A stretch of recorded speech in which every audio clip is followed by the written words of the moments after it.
Hey everyone, in lieu of a normal cube draft video today, I wanted to record a little overview of my experience at Capital Cube Championship this past weekend in Washington, D.C. This was a 64-player cube tournament along the lines of Boston Cube Party, Steel City Cube, California Cube Champs, those kind of events.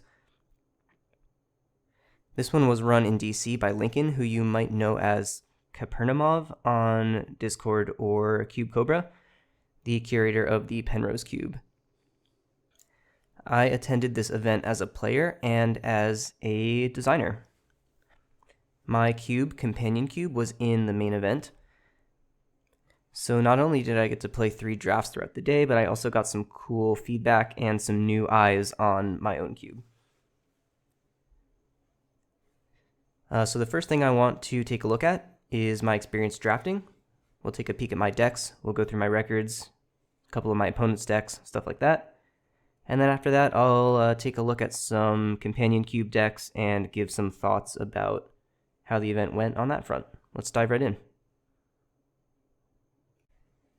Alright, so the first cube that I drafted is called Alada. This cube is curated by Alex, aka Alvaric, and it trends pretty similarly to my Atomic Cube or the Bun Magic Cube. That is to say, low curving, fair, legacy style kind of magic. So the deck that I drafted is in front of you here.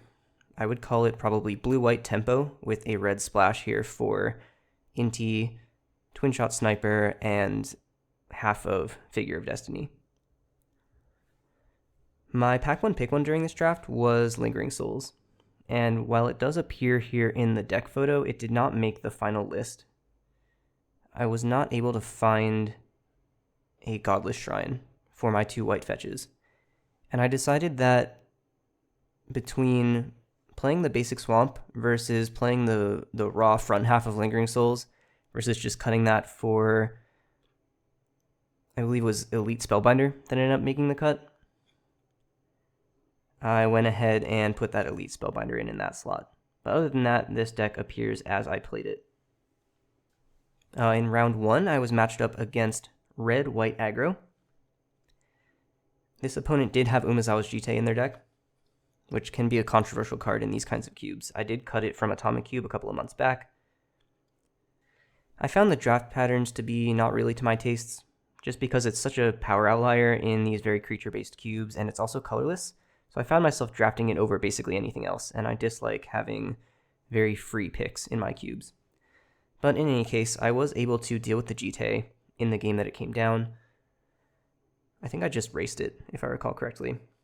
And I ended up going 2-1 against this opponent, putting me 1-0 going into match 2. Match 2, I played against a green-white kind of mid-rangey deck with a Stoneforge Mystic in it, which thankfully didn't also have the Jitte from round 1. They were basically straight green-white, but they were splashing for Mosswood Dread Knight, which was pretty cool. So like the front half, they can cast it with their green mana, but they won Shockland for the Dread Whispers half. Another thing that was notable about this deck was the inclusion of Blossoming Defense, which is a card that I've been considering for Atomic Cube in this class of 1-mana hexproof tricks in order to try to give green a little bit more interaction on the stack. It didn't feel like as much of a blowout as I was expecting when it was cast against me. And so that gives me a little bit of hope to be trying some of these types of cards. So you might see those in a future update to Atomic Cube. This was also the round where I got to make probably one of my coolest plays for the weekend. I had a spot where I kind of chump attacked with Geist of St. Traft, get my 4 damage in with the Angel. Opponent blocks, kills my Geist, and then in the end of combat step, I flash into Shauna's Tidebinder and counter the delayed trigger that exiles the Angel. And then I end up killing them with it over the next 2 turns or so. I did end up losing this match 1-2, putting me 1-1 going into the next match. And in round 3, I played against a black-white mid-range deck. This deck was full of hand attack, which is exactly the kind of stuff that I like to play in my black-white decks in Atomic Cube. I just recently brought Tide Hollowsculler back in, and I really like the interplay between Thoughtseize effects and Elite Spellbinder effects. They kind of come together into this tempo-based hand attack plan, and I've always thought that was really interesting. Alex goes a little bit deeper on those hand attack spells than I do in the 2 mana slot, so I like to play a lot of 1 mana hand attack spells, but I did notice an Agonizing Remorse out of this opponent, as well as Innocent Blood, which is a card that I'm not on, but I think is super interesting in these kinds of environments. I did take this match down as well, 2-1, putting me with a 2-1 match record after the first draft. Now, because of the structure of this event, in order to top 8, I would need about 5 match wins to secure that. So 2-1 was good, but I was going to have to trophy the next draft if I wanted to top 8. The second draft here was essentially a set cube, although it includes, as you might be able to see, cards from all across Lorwyn block. So the packs here were collated like limited boosters, 1 rare, 3 uncommons, the rest commons, and the commons were also color balanced in such a way, I believe it's at least 1 of each, white, blue, black, red, and green. So the goal of this cube was to create a traditional limited feel, while also cutting some of the power outliers from the original sets. The curator basically said, I want to cut, the top 10% of power level cards and the bottom 10%, so that we have a tighter gameplay experience that blends together all of the cards in the block, but also doesn't have the super swingy patterns of crazy bomb rares like you might in traditional limited. My pack 1 pick 1 in this draft was Wart Boggart Ante, which you can see right in the middle there of the 4-drop slot. So this is a 4-mana 3/3. It's got Fear, and at the beginning of your upkeep, you return a goblin from your graveyard to your hand. So I kind of locked myself right into goblins here, red-black goblins, from the beginning. I did make one critical error, though. In my first pack was this Wart, as well as a Murderous Redcap. I figure I draft the Wart, I pass the Redcap, which I think is also an incredibly good first pick, and I kind of hook and cut the player who I'm passing to out of the red-black goblins. And hopefully by the time pack 1 is over, they get the message, and I get to have the goblins coming back around. The thing that I didn't factor in was that the player who I was passing to was my lovely girlfriend, Christina, and one of her very favorite cards in the entirety of Magic the Gathering is Murderous Redcap. So I really should have predicted that she was going to snap up that Redcap and kind of stick to red-black goblins for the entire draft, which is exactly what she did. So we were fighting a little bit on the goblins axis. I still feel like my deck came out pretty well. I was super excited about this Torrent of Souls, which is a card you may not have seen before. 4 and a hybrid red-black here to, if you spent black mana on this spell, you get a creature from your graveyard to the battlefield. And if you spent red mana on the spell, all your creatures get +2/+0 and haste until end of turn. So this is an incredibly powerful way to end the game. Just anything in your graveyard, right onto the battlefield, give it haste, pump your team. So I came out of this draft feeling pretty good about my deck, I would say. In round 1, I was paired against what was basically just mono-white aggro, which I don't think was necessarily an intended archetype for this cube. One thing I should note is that this was actually the maiden voyage of this Lorwyn Remastered cube here. No one had drafted it before this event. So unfortunately, my round 1 opponent was able to cast Wiltleaf Liege on curve both games that we played, and I was just absolutely run over. After speaking with the curator after this round, I found out that the Lieges were definitely considered to be power outliers in this environment, and there was an intentional design decision here to include only the Lieges that have enemy color pairs as their hybrid pips. So if you've never seen this cycle, there's 10 of them. They cost 3 hybrid pips, and so they're pretty hard to cast unless you're in both of those colors. And so what happened here was the curator wanted to play only the enemy colored ones with the intention that since the enemy colored pairs are not as supported across Lorwyn, they might draw you into a less powerful color pair and reward you for trying to do that kind of thing, which I think makes a lot of sense. I think that's a totally reasonable design goal. The problem was this player only drafted white cards, so it didn't really matter that the Liege was white-green as opposed to white-blue or whatever allied color pair you might see. It ended up being pretty much just as easy to cast as anything else in their deck. So I was summarily executed by this mono-white aggro deck, and therefore not only dead for top 8, but also dead for my second shot at a trophy pin. So if you've never been to an event like this, it's very common for these cube events to have trophy pins with some sort of logo or commemorative thing for the player who wins a given draft pod. And I definitely like to try and go home with at least one of these things for each event that I attend, because I think they're cool little keepsakes. So I did go 2-1 in that first draft, and now I was dead for the trophy pin in this draft as well, which is a little disappointing. Since I was defeated so quickly in round 1 here, I did wander off to watch some of the gameplay in Companion Cube, which, again, I'll go over in the second half of the video. So round 2 in Lorwyn Cube, I'm playing against essentially yet a third red-black drafter. My opponent told me before the games started that they had basically reconfigured their deck a little bit in between match 1 and match 2. I guess they weren't so happy with what was going on the first go. So they ended up kind of just being red-black semi-playables as far as I could tell. I think their deck was originally supposed to be white after going back and looking at some of the deck photos.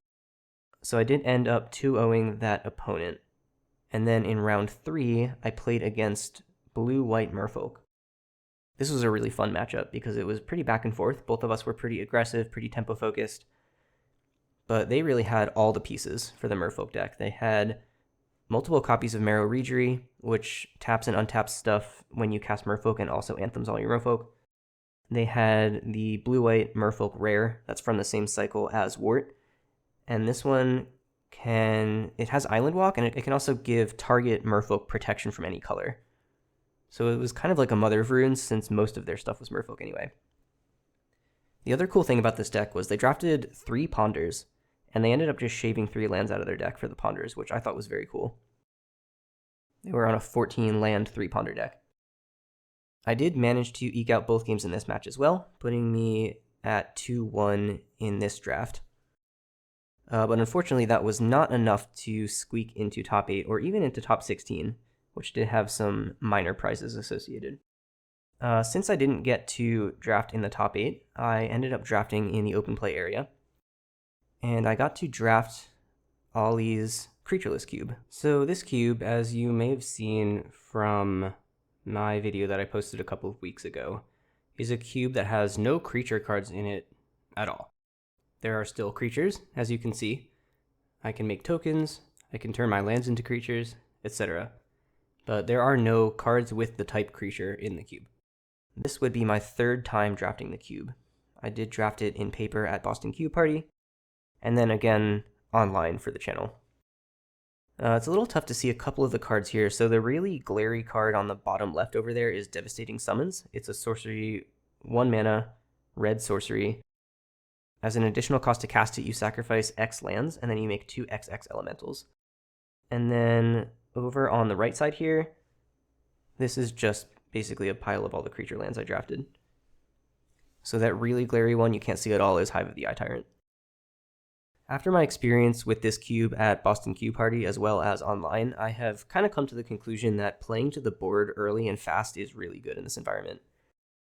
It feels a little counterintuitive because there are no creature cards in the cube, but as you can see from some of the stuff in this list, there are cards like Baloth Cage Trap, Corpses of the Lost, which was my pack 1 pick 1 here, and those sorts of things. Cranial Ram is another good example. You can absolutely build an aggro deck in this cube, and I think it is very strong. The other thing that I think is really strong in this environment is creature lands. As you can see, I drafted all of the Jund creature lands I could get my hands on. They're fixing, and they're also threats in an environment that can be pretty threat light. Another shout out here to basically any naturalize effect. Ruinous Intrusion is a card that I also drafted at Boston Cube Party. It is a 4-mana naturalize that exiles the target and also puts +1/+1 counters on target creature equal to the mana value of the thing that you targeted with it. And this was an all-star in both of the decks that I've had it in this cube for sure. I had a line in match 1 of this draft where my opponent tapped their 6 lands for Sunbird's Invocation. I went end step, exile it, and put 6 counters on my 1/1, and then just beat you to death with my 7/7. This card has been an absolute all-star. So into the matches here. In round 1, I played against a kind of lands-focused approach of the Second Sun deck. So I saw Light from the Loam, I saw Seismic Assault, which is the enchantment where you can discard lands to shock something. We had some tight games. The first game was the one where I blew up that Sunbird's Invocation, so I was able to close that game out pretty quickly. And then in the second game, my opponent did resolve the approach of the Second Sun, and I was able to kill them on the very last possible turn, just before they drew it. So that was very exciting. That would put me 2-0 coming out of this match in Creatureless Cube. And in match 2, I played against a kind of blue-white foods deck, I want to call it. So the main engines in this deck were Griffinary, which makes a 2-2 on your end step if you've gained 3 or more life, and Rise and Shine, which is a sorcery that turns all of your artifacts into 4/4s. And then the whole deck was kind of built around creating food tokens and treasure tokens and trying to leverage these artifacts, but it also had this life gain synergy with the Griffinary, which I thought was very cool. I do owe both of my wins in this match to Fiery Confluence. In game 1, I was able to bring my opponent down to 6 and just lava axe them in the face with it. And in game 2, they assembled a really powerful engine with Griffinary and Nuka-Cola Machine, I think is the name of this card. It can make foods, and then when you sack foods, you get treasures or something like that. And so they were making those foods, they were making treasures, they were making griffins on their end step. And Fiery Confluence was able to wipe their board of the griffins and also blow up the Nuka-Cola Machine. And then from there, I was kind of in the clear. So 2-0 going into match 3 with Creatureless Cube. Unfortunately, we ran out of time here because the venue was getting pretty close to closing. So I wasn't able to play the trophy match, but Lincoln was kind enough to award me a trophy pin anyway for being the highest seed 2-0 out of the two 2-0s. I did go 2-0, 4-0 in my 2 matches here. So thankfully, I did go home with a trophy pin, which I'm very excited about. And that is the conclusion of basically my draft experience here at Capital Cube Champs. All right, enough about me and more about other people drafting a cube that was designed by me, I guess. Anyway, this is Companion Cube. So, for those of you out there who have not seen this cube before, this is a cube in which you draft a 40-card deck, and at the beginning of each game, you reveal a card from your sideboard, and that card serves as your companion according to the original pre-errata companion rules. It can be any card at all, it doesn't have to be a creature, it doesn't even have to be a spell. The way that I like to leverage this rules change is by supporting some very narrow, iconic constructed archetypes that are otherwise not very good in traditional singleton drafted environments. The card I like to cite the most is Amulet of Vigor, a card that is traditionally very bad in Cube, because it doesn't do anything unless you have it on the first couple turns of the game. But if you can play it right out of your sideboard on turn 1 every time, it's suddenly very strong. This is the kind of stuff I like to cultivate in this cube. This list, along with all the lists of all the cubes that I drafted over the weekend, are going to be in the video description, so make sure to check those out. So first we're going to take a peek at the 2 trophy decks over the course of the weekend, and then we'll take a look at a couple of decks that I thought were really cool that I just want to showcase a little bit. This is the winning deck here from the morning draft. It ended up 2-0-1. I suppose there was a draw somewhere in there, but this was the highest seeded 2-0-1, so they took the trophy. Unfortunately, I don't have a build picture of this deck, so I'm just going to have to guess a little bit about how it was constructed, what the companion might have been. The things that stand out to me here the most are Valakut and Dryad of the Elysian Grove, which of course is going to give you all your lands are lightning bolts. I also see a lot of instant speed controlling sort of stuff going on here. Field of the Dead, Nexus of Fate, Gifts Ungiven, Shark Typhoon, Brainstorm, those kinds of things. So it's possible this was like a slow blue deck. So I'm guessing that this looks like the kind of deck to me that if I were piloting it, I would swap the companion a lot. Bring in a Toxic Deluge where you need to against a faster deck. Bring in your Dauthi Voidwalker against a graveyard-based deck, that kind of stuff. No counter magic really to speak of here, but still generally a pretty controlling game plan. I also want to note Displacer Kitten plus Tamiyo Collector of Tales here. We don't have any 0 mana artifacts, which would ordinarily go infinite, if you can sacrifice them somehow for value. But we do still have a bunch of spells that let us flicker our planeswalkers, buy back the spells that flickered our planeswalkers, that kind of thing. Yeah, overall a really neat deck. It looks like it has a lot of good sideboard tech coming out in games 2 and 3, and clearly it was pretty successful. This again 2-0 and 1 with this one. All right, let's take a look at the second trophy deck here. So this deck did go 3-0 in the afternoon draft, and it's a little cut off on the side here, but I did speak with the player that built this deck, and they were companioning Stoneforge Mystic, which you cannot see in this picture, but you can see the Cauldron Complete kind of poking out of the right side there. This deck looks really powerful to me. This drafter had drafted the cube once or twice before, so they were a little familiar with kind of the play patterns. Stoneforge Mystic is one of the stronger companions for sure. I also noticed that this player drafted a lot of the traditional answers to Stoneforge Mystic. So the thing about a card like Stoneforge Mystic is it's very, very good on turn 2, especially in game 1. In games 2 and 3, your opponents can bring in removal or something like that to try and like counterplay your turn 2, turn 3 Cauldron Complete, right? This deck has Swords to Plowshares, Solitude, Unholy Heat, Infernal Grasp, Bonecrusher Giant, etc., etc. And so I think one of the things that I'm going to attribute to the success of this deck in particular is it's really hard to answer that Stoneforge Mystic because they snapped up a lot of the pieces that do it. I also really like this Agatha Soul Cauldron tech. If the Stoneforge does die, we can exile it with Cauldron and then put the ability on another creature and cheat that Cauldron out anyway, and that might even be without Summoning Sickness. So that is really sweet. This is the first appearance of Flage in this cube, so excited to see that card performing. Other than that, I think this is a pretty standard kind of Mardu mid-range Stoneforge kind of thing. Nothing too crazy to say about this deck. Okay, on to the sort of off-the-wall shout-out decks here. So one of the things that I really love about this cube is with the added consistency of the companion rule, you can kind of blend together archetypes in often very novel ways. And I think this deck is a perfect example. You can see that this player was trying to be Aluren. They did companion the Aluren in most of their games. However, there was another player at the table who was companioning Grief and decided to take Cavern Harpy to try and recur their grief, which I think is totally reasonable, but it does mean that this is a very rare Aluren deck with no Cavern Harpy in it. I'm not going to go over all the nitty-gritty details of how Aluren interacts with Cavern Harpy. You can check out Legacy Primers if you want to see, if you're not familiar with that and you want to see something in more detail. But the gist of it is Aluren plus Cavern Harpy plus any blue or black creature with mana value 3 or less is going to give you infinite ETB triggers on that creature. This deck can't do that because it doesn't have the Cavern Harpy. So it has done a couple of other really interesting things in the Aluren space that I have not really seen before.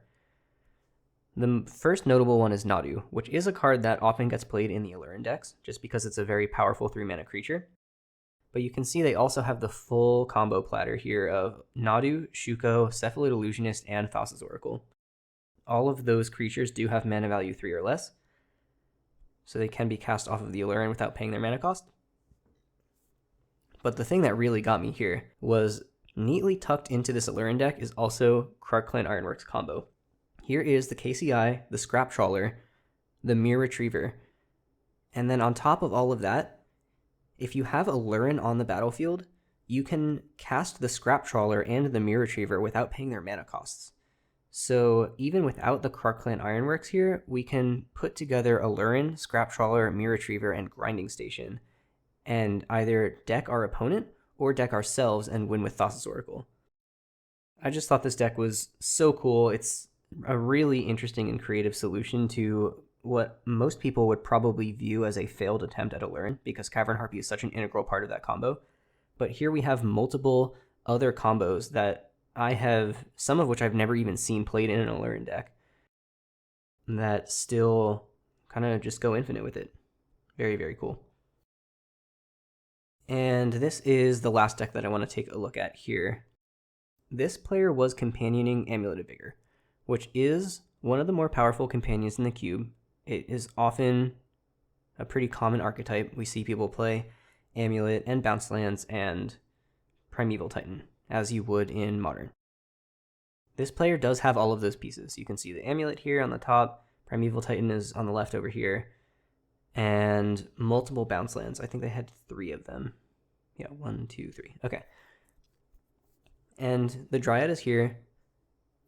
They didn't find the Valakut, but what they did find was a whole bunch of other really cool stuff. The first thing I want to shout out here is Shape Anew. So Shape Anew is a card that I added to the cube when I found that it was too difficult to play Indomitable Creativity in Limited, because you basically have to take all the creatures out of your deck, and that was no good. Shape Anew here does still let you cheat into big stuff as long as you remove the artifacts from your deck, and that has been a lot more successful in this environment. The thing that I really like about this deck is you can Shape Anew sacrificing the Amulet of Vigor when you don't need it anymore, and that will spin you into, in this case, Mindslaver, Thought Monitor, Torrential Gearhulk, or Cityscape Leveler, all of which are much more relevant permanents in the late game than Amulet of Vigor. But also involved in this deck, alongside all of these 6 drops that we can cast with our Amulet and our Bounce Lands, is Up the Beanstalk, a card that you don't often see in just a straight up ramp deck, right? Like usually you're trying to cheat with pitch elementals, force of will, stuff like that. This deck just says, no, I'm good. I'm going to just cast my 6 drops and draw an extra card every time I do that. And then on top of that, we also have Eldritch Evolution to fetch for our big creatures, Exhume to buy back our things that we've sacrificed. And then on top of all of that, we have Emery Lurker of the Loch, which goes infinite with Mindslaver. This deck, I did get to watch a couple of games of this deck happening. It was so cool. This is one of the best Mycosynth Garden decks I've ever seen. Copy our Amulet of Vigor like you would in Modern, but also we can copy the One Ring if we want to sacrifice that because it's costing us too much life. There's some situations where we might want to copy a Thought Monitor, a Torrential Gearhulk, or even an Artifact Land. Super interesting to see Artifact Lands played alongside Amulet and Shape Anew, because you turn off the downside of the Artifact Lands with Amulet of Vigor. They will untap when they enter the battlefield. And then, of course, you can sack them to Shape Anew. Now that I'm saying this out loud, I wonder, this player probably wasn't playing the bridges, because then you would hit them with Shape Anew sometimes. So chances are those were in the sideboard. I know for a fact the Zeranorb, Scrabbing Claws, and Patchwork Automaton were in the sideboard, because they were worried about hitting those, so I'm going to guess that probably that bridge was, those 2 bridges were probably not there. But I did see this player go infinite with Mindslaver. I saw them, do the normal Amulet of Vigor, Primeval Titan, just make a bunch of mana and kind of kill you sort of thing. I also saw this player attack with Primeval Titan into a larger blocker, get 2 white sources with the trigger, untap them with Amulet of Vigor, and then brought back the Primeval Titan after damage to get 2 more lands, which was incredible. I thought this deck was very sweet. I think in this cube there's a fine line between an unfocused mess and a carefully, kind of precariously balanced collection of different archetypes, and I have really, really enjoyed trying to explore that space. I find that there's tons of synergy pieces that slot together in ways you wouldn't really expect unless you've played with the cube a bunch of times. And I just find it very satisfying. I'm just about to bump this cube up to 384 cards, and my mind is just whirring with the possibilities of 24 extra cards in this cube is so much space. Because of that companion rule, most of the archetypes are only 3, 4, 5 cards, right? This Amulet of Vigor, Primeval Titan, and Bounce Lands package. Very small, but very powerful because of that added consistency. So with 24 extra cards, I don't even know what I'm going to do. I'm thinking about Lantern Control. I'm thinking about all sorts of stuff. I just added a Sundial of the Infinite to try and scam with, and a couple other things. It's good with Philia. I'm interested in what other options that brings to the table.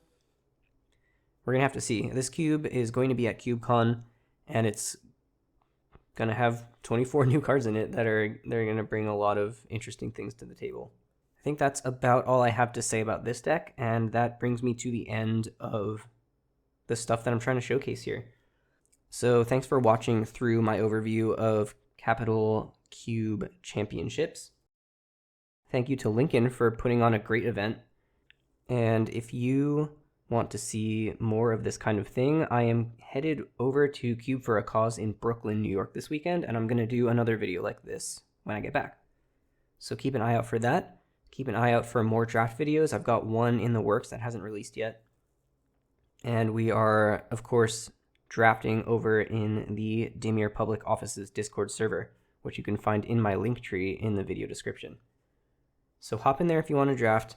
Make sure to subscribe to the channel if you want to see more content like this. And I will catch you next time.